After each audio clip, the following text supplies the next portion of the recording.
Aerie tutted, "Hush now, brother. Don't tease the poor girl." They parted for her. Alicent scurried between them. Naruto was seldom the subtle sort. His hair was a dead giveaway among all the greens and golds, to say nothing of his attire. He was sat upon a stone bench, hands on his knees, a flagon of wine beside him. The servants had dressed him well. He looked regal in black and red, every bit a prince, the future king he was meant to be. It wasn't fair. He was good and kind and charming, and above all merciful, a stark contrast to most lords, and Okage did not deserve this burden. Why had Daemon done what he did? She didn't know. Father had been exultant. He'd long held a grudge against the rogue prince. To have him brought low in such a manner must have brought him no small amount of pleasure. In a single fell swoop, he'd removed a thorn in his side and found someone far more palatable in his place. "Will you go to him?" he'd asked of her. "He needs guidance in this moment now, more than ever." He needn't have. She would have happily sought him out anyway. "I thought you might be here." She sat beside him.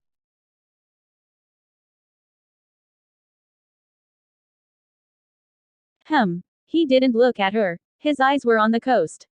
As though he were watching. Waiting for something. "How'd you find me?" Alicent quirked a brow. "Fair enough," he sighed.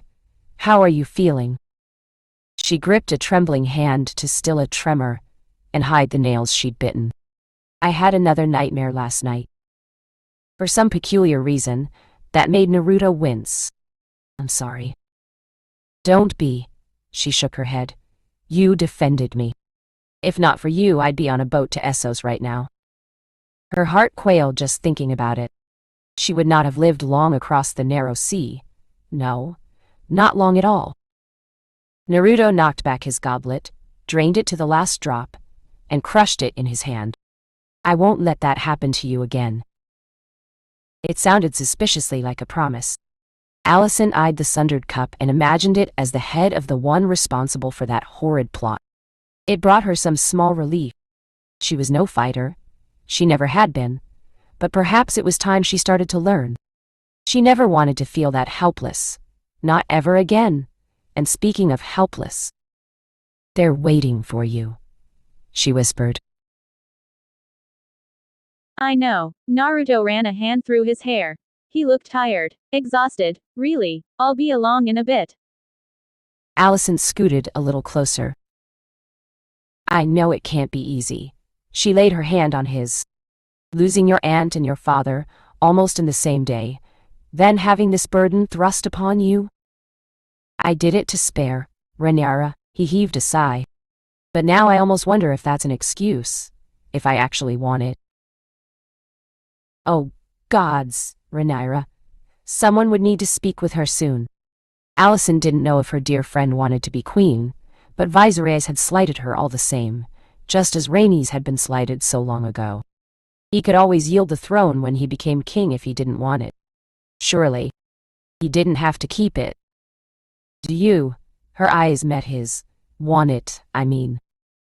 He held her gaze and curled a finger around hers, sending a little jolt through her body. "I want to do good. And what about you? What do you want?" Alicent's throat went dry. "What I want?" She wanted him as she'd never wanted another in all her life. She wanted him to reach across the table, take her by the waist, pull her into his lap, and press his lips to hers, to feel her hands on his, her body tangled up in his, for the two of them to finish what had nearly begun in the Tower of the Hand, before those ruffians interrupted. The realization wasn't quite as jarring as she'd thought it would be, and her mind began to wander to dark, treacherous places. Alicent? Oh gods, she'd been ignoring him again. She squirmed a little in her seat and swallowed, face flushing. Naruto must have seen it too, because his eyes flashed. There was a spark of something there. Alicent wanted to act on it. So very badly. Painfully, she restrained herself. No, not yet. Not just yet. In this moment she settled for holding his hand. Standing now, tugging him up after her. Shall we be off then? Her prince smiled. 0. One by one, the lords of Westeros swore their fealty before the Iron Throne. Laena's father knelt first. I, Corlys of House Valyrian, Lord of the Tides, and Master of Driftmark, promise to be faithful to King Viserys, and his named heir, the Prince Naruto. I pledge fealty and shall defend them against all enemies in good faith without deceit. I swear this, by all the old gods and the new. Away went Lord Corlys, and then came another to kneel. Ah, he recognized one. Otto's brother.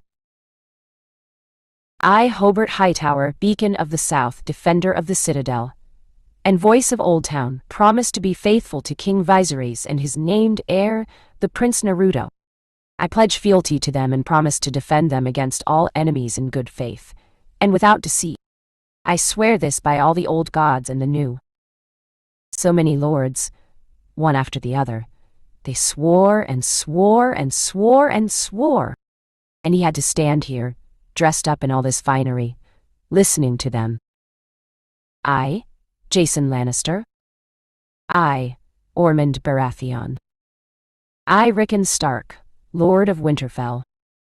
He wasn't sure how much time passed after that, before the long line before him finally dwindled to a single soul, and then none at all. At last, it was done. Viserys rose from his throne, and all, himself included, turned to face him. I, Viserys Targaryen, first of his name, he stood, brandishing Blackfire before him, King of the Andals, the Rhoynar and the First Men, Lord of the Seven Kingdoms and Protector of the Realm, do hereby name my nephew, Naruto Targaryen, Prince of Dragonstone, and heir to the Iron Throne. Naruto inclined his head. In his peripherals he glimpsed others doing the same. So, that's it. Just like that. He felt an invisible weight settle about his shoulders as he looked into the crowd. Alicent smiled at him. Little Laena actually dared to wave. Rhaenyra just stood there. She did not scowl, nor did she smile. She simply stared, face carved from blank stone, impossible to read. He wondered if she understood why he'd done this. Was she happy for him? Angry? He couldn't tell. Nevertheless, he'd done this for her sake. All to save her from the Iron Throne. Naruto had never seen such an uglier chair in all his life. Ugly perhaps, but powerful all the same. The greatest seat in all the realm, the throne of the king. Highest of all, bringing 7 kingdoms to heel. Pity his uncle was so weak. King Viserys was a good man to be sure, the realm had never seen better since the reign of Jaehaerys himself, but he lacked the strength of his predecessor. And now he'd named him a new heir, for all the lords and ladies to see. He'd find himself swamped with marriage proposals in a week. He pursed his lips to stifle a sigh. How could anyone want this? And why do I? Viserys tapped, Blackfire against the steps. My heir will now address you all. Uncle, say what now? Naruto bit his lip to stifle the shout that threatened to burst forth from his throat. Oh gods, a speech. No one said anything about a bloody blasted speech. What was he supposed to say? What could he say? He hadn't even thought of anything. Even now he could feel their eyes on him, watching, waiting for the first sign of weakness. To hold his tongue here promised disaster. But in the same vein, speaking foolishly would doom him all the same. He had to play the part here no matter how much he might loathe it. Alicent gave him an encouraging look beside her father. He heaved a sigh. Well, nothing ventured, nothing gained, as they say. He opened his mouth to speak.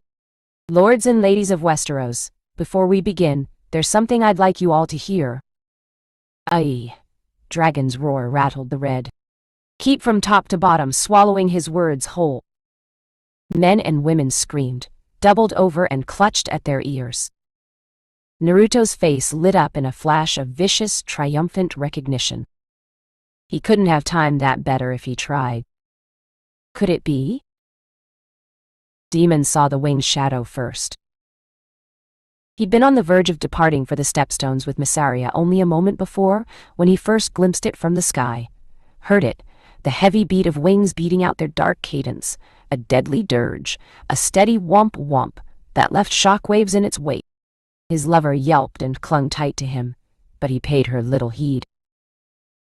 From the back of Caraxes he glimpsed ebony black scales cutting through the clouds, a creature so large that even Caraxes whimpered in fear. It was all he could do to keep his dragon from fleeing on the spot. No creature had ever inspired such terror in him, or the bloodworm. Such awe. Such wonder. And yet for all that, the monstrosity paid them no heed. It didn't notice them on Caraxes, or if it did, it certainly didn't seem to care. Instead it belched a great gout of crimson fire such heat, and dove right past them. As it did, Daemon glimpsed the scars on its back, smelled the faint scent of fire and brimstone, heard the roar that rattled the world, a deep bass rumble that rattled his teeth and left his ears ringing. Whatever it was, it moved with frightful speed for something so large. And it was headed toward the capital. Missaria whispered against his back. What is that? This could only be one beast, one creature, one dragon, one worm that surpassed all others. Had his son called it? He wondered. Had it come for him at last? Or perhaps? Wry's smile tugged at the corner of his mouth. The future? Zero. The winged shadow blotted out the sun, draping itself over King's Landing. Peasants wailed. Lords and ladies cowered in fear. Knights soiled their trousers. Balerion paid them no heed. Why should he? They were as ants to him. His hunger could wait. He was close now. So very close. He could smell him. He had his scent now, even over the stink of this city. Where? There. A figure had emerged from the red, keep ahead of the others. A young man. He strode with poise and purpose, taking the steps two at a time in his haste to descend. When he looked up and saw him, how could he not? The ancient worm heard a distant peal of laughter sweet as birdsong, and felt his joy. He burned like the sun in his mind's eye, bright as he had been on that fateful day ages past. But what was this? The man was making for a space near the high walls, with others racing after him. A rather wide, open space. Aha! The bright man wished to see him, did he? Face to face, as they had in their first meeting. Very well. With a triumphant roar, Balerion swooped down to greet him.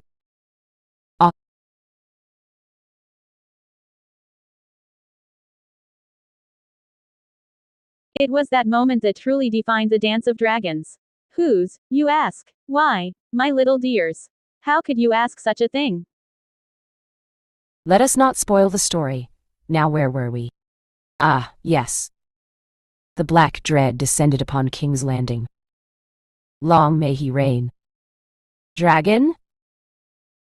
Naruto never knew who shouted it, only that someone did. Soon enough the cry was on everyone's lips, ripping through the capital like a bout of summer fever. Frankly, he didn't give a damn. Let the lords and ladies shout and wail. They could soil their drawers for all he cared. He only had eyes for the massive shadow winging its way toward the walls of the Red Keep. And what a shadow it was! Balerion was even larger than he remembered, and thrice as loud. His very roar rattled the world. Enough to make a man deaf, if he wasn't careful. How did a dragon get that big and stay alive? How were his organs even functioning at such a size? Vhagar herself was likely half his length, and that was being generous. The Black Dread must have noticed him at some point, because he swooped down to greet him. Swooping was usually bad for the swoopy, less so the swooper, but today he found it a good thing, a very good thing indeed. Hey, by the log, he was getting too giddy for his own good. But he just couldn't help it. This was like meeting a long-lost friend after a great journey. There could be nothing better. Balerion swooped lower still to meet him, circling the walls. This close, he couldn't help but marvel at him. He was the same size as Kurama, maybe a little larger. His scales were like tenfold shields, his teeth were swords, his claws spears, and the shock of his tail a thunderbolt that left every lord and lady flinching. His very wings threatened to stir up a hurricane, and his breath. Right on cue, the Lord of Dragons threw his head back and screamed a pillar of fire unto the heavens. Death. Here I am, he seemed to say. Where are you? And so he raised his right arms high to greet his old friend. Here. I'm right here. Remarkably, Balerion heard him. He'd never seen a dragon turn in the air so fast. One last circle brought him low to the walls. His claws swept out as he came in for a landing. Alicent yelped and ducked behind him. The dragon paid her no mind. He only had eyes for him. Naruto kept waving, smiling, grinning like he never had before. That's right. Down here. Balerion didn't so much strike the wall as he collided with it. His massive talons flexed and gripped stone, a good bit of which crumbled beneath him. The very act of his descent created a shockwave felt through the whole of King's Landing. He himself had to reach back and around himself to catch Alicent lest she fall. A few unlucky nobles fell to their deaths then and there as their footing fell away. More fools they. He imagined the folk of Flea Bottom looking up to see the Black Dread and smiled a little. This would be a sight everyone carried with them to their dying day. And then his old friend was upon him and he had no further thought for such things. Mighty jaws parted in a world-shattering roar, blasting his hair backward. Naruto stood strong in the face of it, knowing it for a test. He only smiled. Sure enough, the scream fell silent. The Black Dread furled his wings and surged forward, all but thrusting his massive face at him. Naruto caught his snout with both hands and hugged it, pressing his forehead against dark scales to brace himself. He laughed and idly ran a hand beneath the beast's jaw, scratching his chin as one might a large cat. A pleased trill came from his dear friend. It's been a long while, he sighed. How have you been? A massive tongue flitted out and licked him from head to toe. Ha, I missed you, too.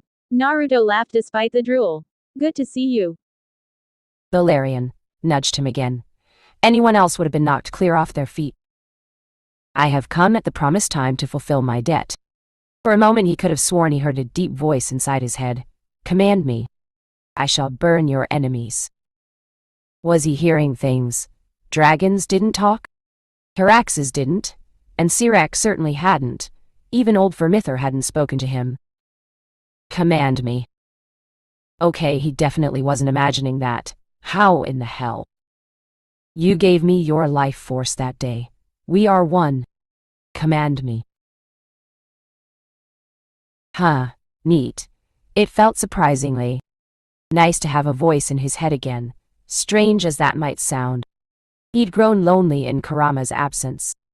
Balerion was no true replacement for him, but it made him feel a little less alone in the world. He could hardly tell anyone he was talking to a dragon. They'd think him mad, yet it was nice to have someone in his corner again. It matters not. Come. We will fly now. Wait a second. Alicent still quavered behind them, staring at the ground. Now that just wouldn't do. Naruto turned halfway towards her and held out one palm. Give me your hand, slowly now. She dithered, gaze flicking between him and Balerion. Back to him now? I don't think that's wise. You trust me, don't you? Gulp. Nice. Slowly, tentatively, she put trembling fingers in his.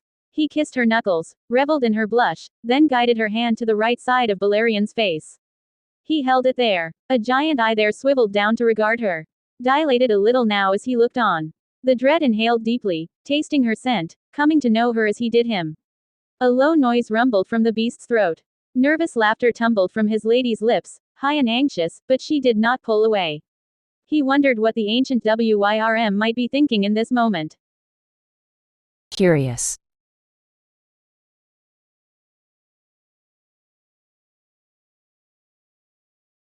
Could dragons laugh? Why did it sound like Balerion was laughing? Why had his rider brought this female before him? Balerion scowled and inhaled deeply, tasting her scent, trying to comprehend, Aha! He understood now. This must be the man's mate. Doubtless she was. First, even if he saw no sign of any second, she carried his scent on her and stuck close to him as any true partner would. More than that, she showed proper deference and respect. This one was wise to fear him. He hated the arrogant ones. Just as there could be no life without death, so too there could be no strength without fear, no power without weakness. She had all three of things. Very well. He nuzzled her and rumbled his approval, both for her and any future hatchlings she might produce. And then he heard a new voice. Gods be good. Viserys approached. He did so slowly with tentative steps, black fire in hand, not trusting the weak ground underfoot, neither wishing to ruin the moment, nor provoke the behemoth before him. He had known Balerion wasn't yet dead, of course he knew. However weak their bond might have become over the years, he would have felt it if the Black Dread died. A small part of him hoped he would have stayed away. His presence had thrown all of King's Landing into disarray. The small folk had not feared dragons overmuch before. They would now with his return. When he'd last seen Balerion, he had been old and tired, near death. Now, he'd never looked more alive. Larger, too. For him to arrive mere moments after his nephew's ascension, there could be no doubt. This was a sign from the gods. Surely. The lords and ladies of Westeros would doubtless take it as such. They might even think this was planned. It wasn't, but the beginning of his nephew's speech certainly made it seem as such. Rumors would fly thick and fast after today. They'd have to make a space for Balerion if he was to stay in King's Landing again, not to mention find sufficient food to feed such a monstrosity. The logistics of such an endeavor threatened to make his head spin. The dragon keepers would be absolutely beside themselves with worry. Gods forbid any eggs that might follow.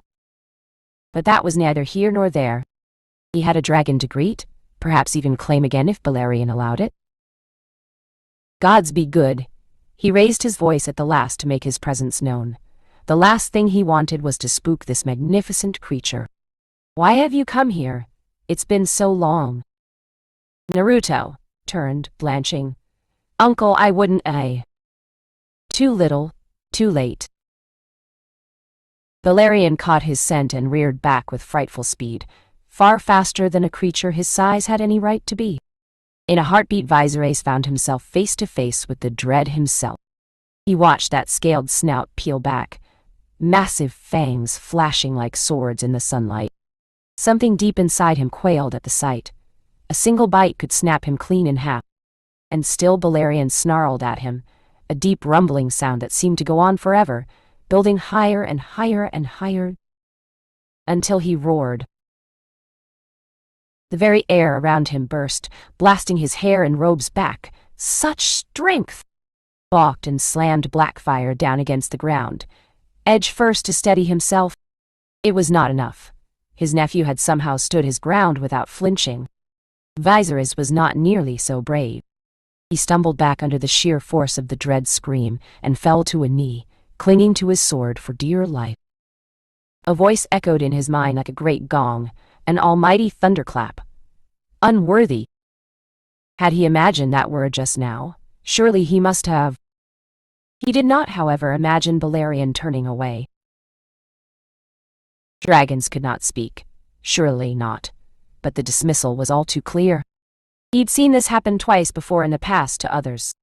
Dragons chose their riders. When they became dissatisfied with those they selected, they often picked another. Sometimes the old rider was lucky enough to escape unscathed. Others were not. He'd watched a man try to reclaim a dragon that rejected him once. Once. Never again. Viserys had no doubt his former mount could have killed him in that moment. Yet he was spared. The message was anything but subtle. Out with the old, in with the new. He'd never thought such a thing would happen to him. Not here. Not like this. Worse, all of King's Landing had likely seen that spectacle. Those who hadn't would know soon enough. He didn't want to imagine what insults they might whisper behind his back now. The unworthy, they could call him. He who was rejected by Balerion himself, in full view of the Red Keep. I yield. The words pained him, physically took a piece from his very soul as he climbed back to his feet. I yield Balerion to you, nephew. Just as he would one day yield Blackfire to him upon his death. Naruto winced. I'm sorry. Don't be. He forced himself to smile, when in truth he wanted to weep. Dragons choose their riders. Balerion has chosen you today of all days. This is a good omen. Alicent dithered behind his nephew, and he granted her a small chuckle. I'm sure this has been quite the memorable day for you both. Otto's daughter sketched a curtsy. Odd. Balerion seemed downright docile in her presence. It has, your grace. Your grace, the thought drew a bitter sigh from Viserys. For how much longer? He wouldn't be surprised if the realm grew restless after this. It mattered not. His heir, his succession, was now secure. Of that much he had no doubt. Only a fool would dare stand against him now. Any who tried would suffer for it. 'Twould be the field of fire all over again, but there would be worse trials ahead. Who would he marry, he wondered. He could see how close Alicent was with him. Otto would be overjoyed. In a single stroke, his bloodline could be seated on the Iron Throne. Would Lord Corlys try to shove little Laena at him? She was so young. And then there was Rhaenyra. Gods above, he'd need to speak with his daughter after this. If she hadn't been angry before, she would be seething now. Their family's greatest dragon had just been wrested out from under him. He would have to make her see that. If he failed to do so, no. He must not fail here. It felt as if the entire realm balanced upon a knife's edge. To teeter one way or another would surely send the all plummeting into the fires of war. Balerion stirred behind them and laid his head down beside Naruto. A giant eye fixed upon him. The gesture was clear. Go on, Viserys shooed Naruto toward him. He's waiting for you. Well, no time like the present. As he looked on his nephew approached Balerion. The black dread remained still as he scaled his scales to reach the crest of his neck. The lad had plenty of dragon riding experience with caraxes. He was no stranger to the art of flight. This was hardly any different for him, just larger. In no time at all he sat upon his back, but they didn't take flight. He looked to Alicent. She looked back. He kept staring at her. Well, he grinned down at her. Care to join me? She winced. I really shouldn't. You really should. Alicent looked to him for guidance. Viserys granted her a nod. Go on, he's waiting. Something solidified in her face, and she made to approach the black dread. Slowly at first, then with increasing boldness when the dark dragon made no move against her. She clambered up Balerion's neck, using his scales for handholds awkwardly, faltering a few times until Naruto caught her hand halfway, and slung her up after him. She latched onto his back for dear life, clinging to his waist, burying her head against his shoulder for some semblance of comfort. Viserys didn't miss the way her chin came down over his shoulder, nor the way he whispered to her in the flush that followed. Oh yes, Otto would be elated. His nephew barked a command in High Valyrian. Balerion came alive again in an instant, raising his massive bulk off the wall. Mighty wings beat once, twice, thrice, and away they went, soaring over the capital. Viserys watched them go. Be good to him, he whispered softly, the words lost under his breath. He will need you in the days to come. Gods above, he was so tired. Shaking his head, the weary monarch limped back to the Red Keep. There were plans to be made, and a feast to prepare. 0-0. Alicent clung on for dear life as the world fell away below her. How did anyone do this? She felt sick to her stomach. Each beat of Balerion's wings rattled her teeth. It was all she could do to hold on to Naruto as the world hurtled by them. Even now wicked momentum pressed down against her, threatening to tear off Balerion's back if her grip slackened even for an instant. This is madness. Her cry was lost to the winds. Naruto only laughed. Almost there, now. Almost where? He barked a command in Valyrian, one she barely understood, even with her lessons. Higher they went now. Higher still. They hit a cloud bank soon thereafter, and fear got the better of Alicent again. She squeezed her eyes shut against the misty haze that followed. Was he flying her into a storm? Had he lost his mind? Oh, she knew this was a bad idea. What was she thinking, riding on dragonback? Madness and misery, the lot of it. This was terrifying.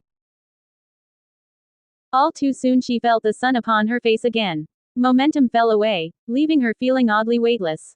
Even then she didn't dare peek. We're here. Naruto's voice tugged her out of her misery. Take a look. Alicent reluctantly dared to open her eyes. She immediately wished she'd done so sooner, for the sight before her stole her very breath away. An endless blue expanse sprawled before her and beneath Balerian's back. In between the beats of his wings she glimpsed a misty white haze below. Clouds, she realized. Those rare clouds. They were above the clouds themselves. The sun blazed above, gentle and warm. It was just the three of them, lost in their own little world. Tear ran down her eye. She couldn't find the words. Beautiful, isn't it? Naruto's words tugged her back to reality. It's nice and quiet up here. You're the only person I've ever shown this to. It really is. This was too much. Just far too much for her to bear. Alicent couldn't control herself any longer. Not up here.